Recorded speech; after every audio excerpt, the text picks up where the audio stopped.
Morning, Walnut Hill.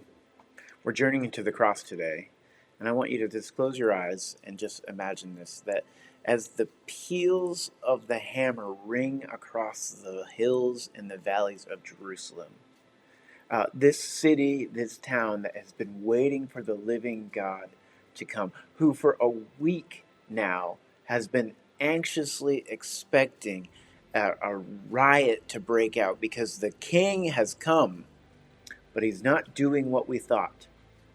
Jesus, when he walked in a week ago, everyone was waiting for him to overthrow everything, the Romans, everything. And yet he's allowed himself to be captured, he's allowed himself to be tried, and now he's allowed himself to be nailed to a cross. And as the blood flows from his wounds, from his side, as the tears come from him and from his followers, the people turn vicious. And they've been vicious, let's be honest. But there's this moment where Jesus is hanging on the cross, and that's not enough. And this is what happens. This is coming out of Matthew 27. And it says, after they nailed him to the cross, this is verse 35, the soldiers gambled for his clothes by throwing dice. Then they sat around and kept guard as he hung there. A sign was fastened above Jesus' head, announcing the charge against him. It read, "This is the King of the Jews." Two revolutionaries who were crucified with him, one on his right, one on his left. The people passing by shouted abuse, shaking their heads in mockery. "Look at you now," they yelled at him. "You said you were going to destroy the temple and rebuild it in 3 days. Well then, if you are the Son of God, save yourself and come down from the cross." The leading priests and the teachers of religious law and the elders also mocked Jesus. "He saved others," they scoffed, "but he can't save himself. So he is the King of Israel, is he?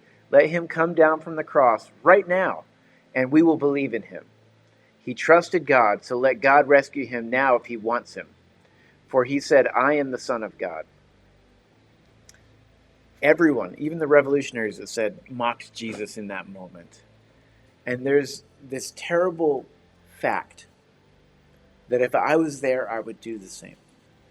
As much as I wish I didn't or wouldn't, but in reality, every day, I am looking for Jesus to come on my terms, to meet me the way I need, the way I want, to produce in my life the things that I think I deserve.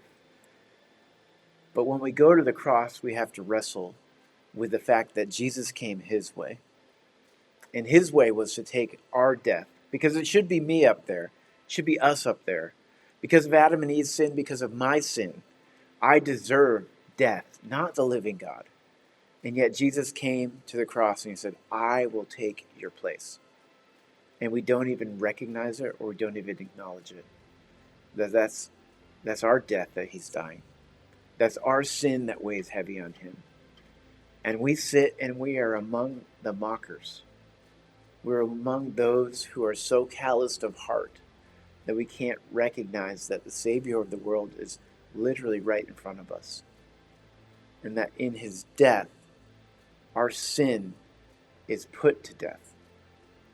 The cross is inviting us to a place where we recognize that sin no longer has to be our destiny.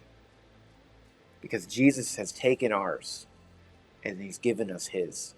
And his destiny is that he walks and is with the living God.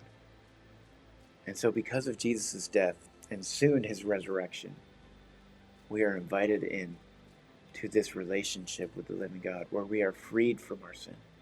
We're no longer shackled or bound.